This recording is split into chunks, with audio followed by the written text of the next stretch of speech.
Hey guys, welcome back to my channel. And if you're new here, the big thing that we focus on is how do we take the world of biohacking and really give you something purposeful, really actionable to use so that it's no longer just this once used and never thought about again, but rather something that can be used over and over and turned into a habit. In working with my 8, 9, and 10-figure entrepreneurs, it's something that has truly changed the way in which they're able to operate and live and continue to replicate on the results and ultimately successes that they can get long time. And you hear that thunder behind me? That is a overarching boom on what we're about to talk about.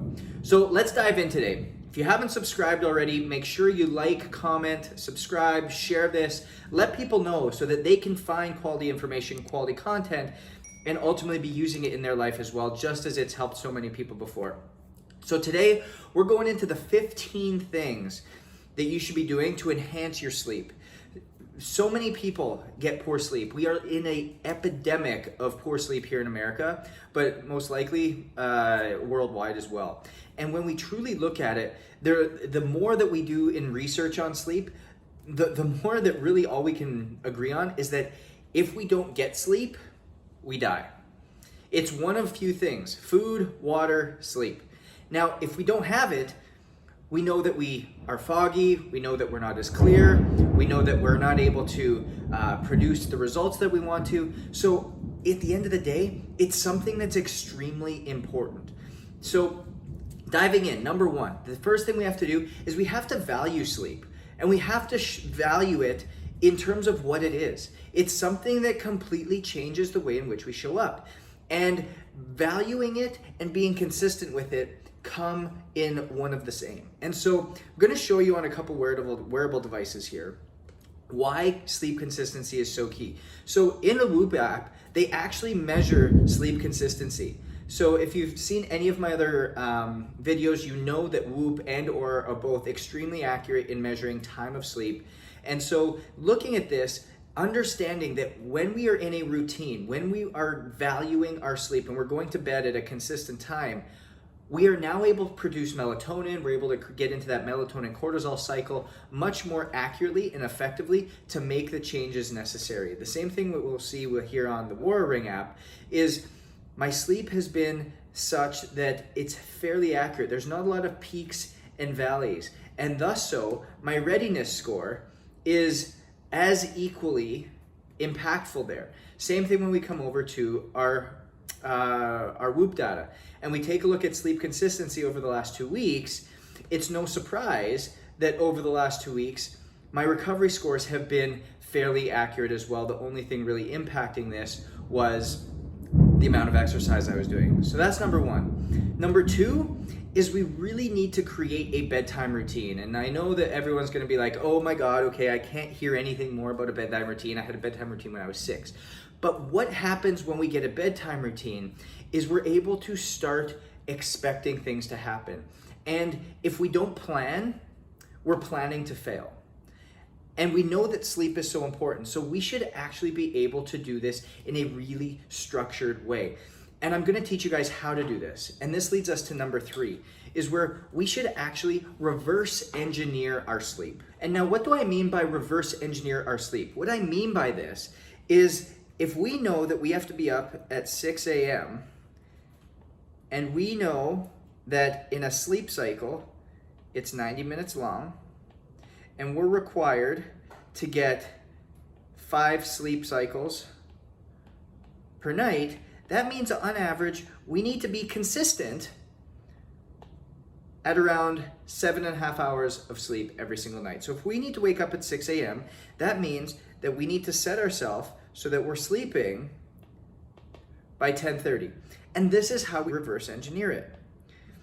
And knowing that sleep consistency is so important, we're gonna give ourselves a buffer of 30 minutes. So somewhere of 15 and 15. So between 10:15 and 10:45 every single night, we want to be sleeping. Just like the same thing here. Buffer zone of 5:45 to 6:15. We want to be waking up. So these are the ways in which we can now truly say, okay, Understanding that I need to be up at 6 a.m., I need to be sleeping by 10:30. Thus, what needs to happen beforehand to create this sleep routine? I thought you weren't gonna ask, because that's gonna lead us into number 4. And number 4 is we create a brain dump. So the brain dump is something that allows us to truly get everything off our mind. You know how so often we have this aspect where we're like, I can't shut my mind off. I'm just chronically thinking and thinking and thinking and thinking. Well, if we now need to go to bed at 10:30 or sleeping at 10:30, we want to make sure that we have our time spent here really, really locked in. So we want to make sure we're doing our brain dump 30 minutes before we're wanting to be sleeping, so that we can just get rid of it. At minimum 30 minutes before. We can even go earlier if we want, but we now build that in, okay? That leads to number 5. We want to avoid excessive exercise 4 hours before we go to bed. So if we look at this, we're like, okay, sleeping at 10:30, we're going to go backwards. Boom, boom, boom, boom, boom. That means no more exercise after 6:30 p.m. And I'm going to show you guys what it looks like on my Whoop band and the quality of sleep I get when you exercise late at night. So for me, if we take a look at my sleep from Monday night, played hockey late that night, you can see my consistency dropped and my disturbances were much higher. And so because of this, I had a lot of light sleep versus my REM and slow wave sleep, okay? And so in making sure that happens, when we are exercising late at night, we have an elevated heart rate. If I was to go to my recovery, we can see that my resting heart rate was elevated, which is not surprising. Why? Because when you're exercising that late at night, your body temperature rises, and my Oura ring shows that as well. My body temperature was higher than it should have been. I have a higher body temperature, I have a higher resting heart rate. I'm not going to get into as deep a sleep as I need to. I'm going to miss out on some of these key stages of sleep. And thus, it becomes really, really tough for us when we're trying to have quality sleep in this nature. So something to think about when we're trying to build this and get this acclimated in a really qualitative way is no exercise. So for us, building this night routine, which is that key point on number 2, we would now build this in, so no exercise after 6:30. Now, going into point number 6, we want to stop eating 3 hours prior to bed. Okay, so again, bedtime's at 10:30, sleeping at 10:30. We want to do no more food. Okay, no more food past 7:30. 3 hours before bed. Why? Again, take a look at this. We have 400 times more melatonin in our gut than is produced by our brain. And so if we are taking in food after this time, where do you think our melatonin levels are going to go? Melatonin levels are going to plummet. Cortisol levels are going to rise, which is going to lead to that second wind, which is going to lead to that energy. So when it comes time to sleep, we're going to be wired. We're not going to be ready to sleep. We're not going to be tired because the hormone of cortisol is going to be more present. It's going to put us in the sympathetic state, which is more of a aggressive stress state, than our parasympathetic state, which is that rest and digest state. So really, really important is to not be eating, and it's not an urban myth. I know our parents all told us that as kids. Hey, if you eat, you're going to get nightmares. No, it really, really impacts us because of what occurs internally from digestion process. Okay? Now, continuing to build this out, we go into number 7. We need to stop working 2 hours before. Okay? So no more work, no more problem solving, no more deep intellectual thinking 2 hours before bed. So for this individual that we're building this for, at 8:30 p.m., there's no more work. Again, same concept. It takes us out of that parasympathetic state, which is that rest and digest, into that sympathetic state, which is that fight or flight. And as we get into that, it continues to go. We continue to think. We continue to start processing things. This might also be a great time to institute your brain dump, where anything that you've been thinking about, anything that's been on your mind, you now do your brain dump here so that you're able to, again, eliminate anything that you might have been thinking, anything that you're holding on to, so that it's there for you in the morning. It's not that you're going to forget it. You've written it down. It's done. It's off your mind. You can now progress on with your night, okay? And it's going to keep you in that parasympathetic state, that rest and digest state that helps optimize what you're doing at night. Now, number 8, 1 hour before bed, we want to eliminate screen time, okay? Or, as many would call, blue light. And we know the power of blue light, right? So blue light mimics the sun. And when we have photoreceptors all over our body, that when the blue light touches us, our body naturally raises its cortisol level. And we know from the cortisol melatonin cycle, the melatonin is naturally going to drop. So what we want to make sure of is that we have something to combat that. Obviously, we eliminate blue light completely, but if we wind down some type of TV or some type of computer or something like that, again, I have my blue light glasses, okay? I wear these as soon as the sun goes down with any type of movie, any type of TV show I watch with Elise, or whether I'm doing a little bit of computer work. But if you go here, Swannies are great, okay? They've got a bunch of different viewpoints, a bunch of different colors. Remember, your clear are better for the day because they still allow 50% in. Then you've got your amber, which are gonna be about 95%. You've got your yellow, which I have here, which are about 75%. And then you've got your red, which is about 100% of blue light that it blocks out. Another good one is True Dark, that again, allows you just to get different color frames, different shapes, put them in different ways. Again, I don't get any payment from any of these. I just want to give you guys a good place to go so that you feel strong and successful as you're implementing these into your life on a day-to-day basis. So back to kind of building this night routine for you guys here. And when we take a look at this, we see now that we go into our next one, which is more of our environment. So we've got this all built in. We're now going into and opting into our bedtime or into our room somewhere in around, say after this screen time. So somewhere around 9:30, okay? This is obviously 9:30 that we're no longer doing this. Now we want to go into number 9. And number 9 is we want to create a parasympathetic buffet. Now I know people are like, well, what's a parasympathetic buffet? It's things that are going to put us into that rest and digest mood.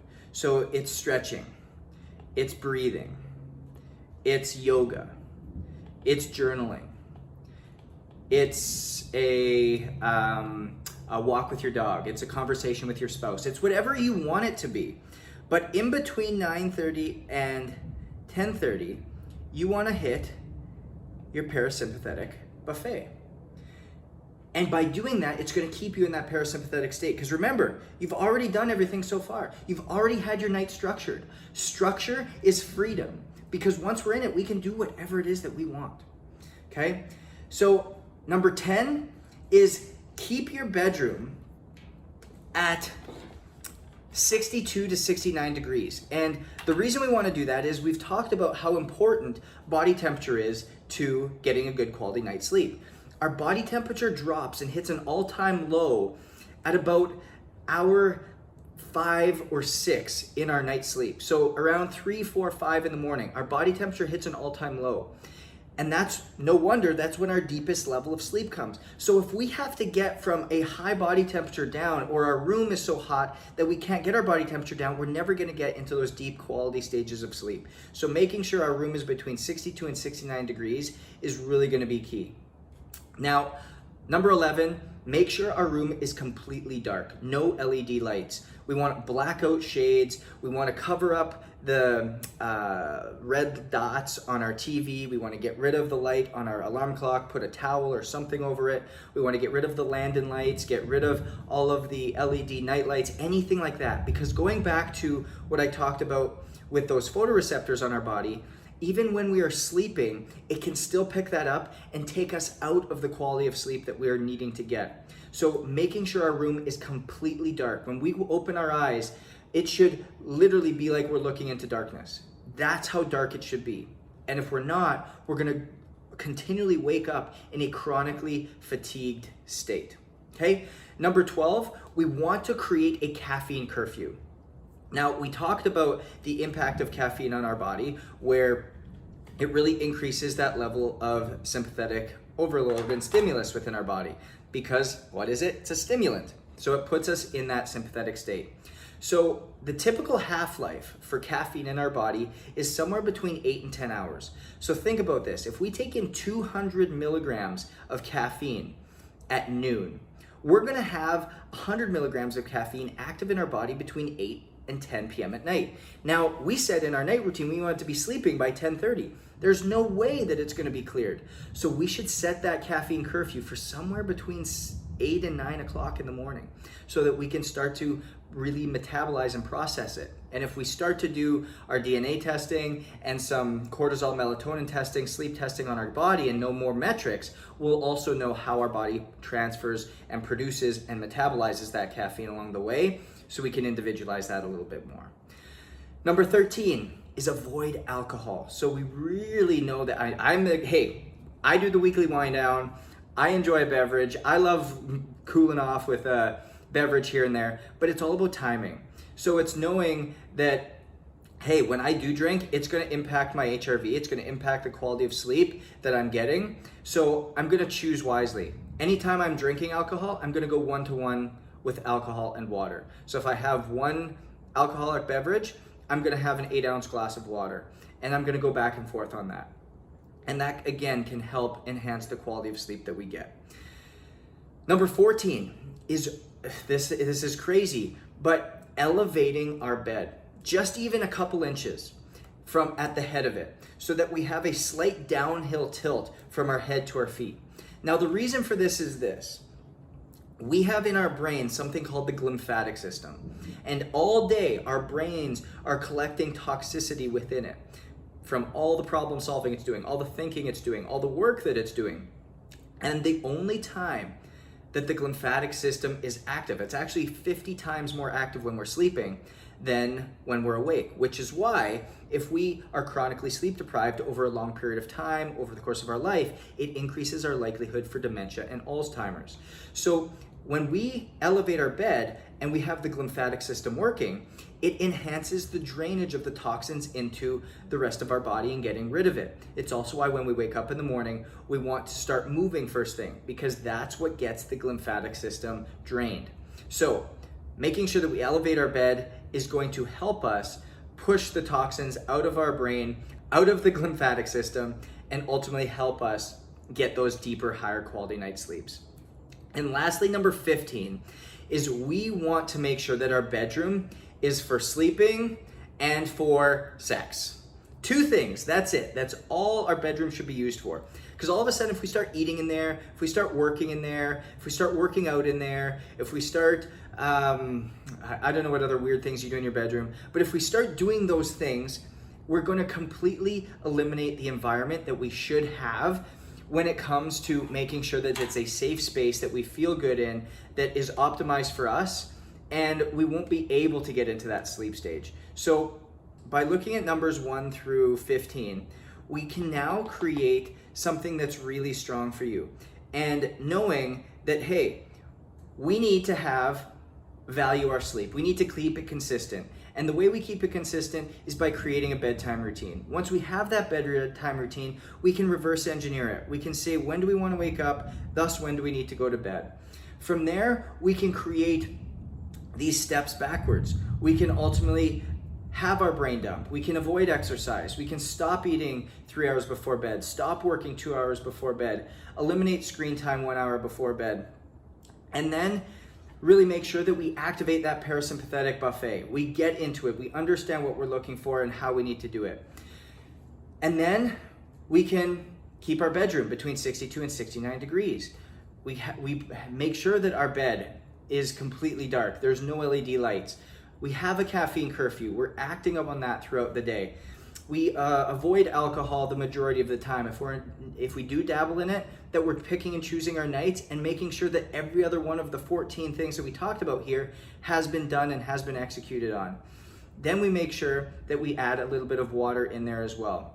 We can elevate our bed so that our lymphatic system has the ability to drain and really help us, and ultimately make sure that our bedroom is simply for sleeping and sex.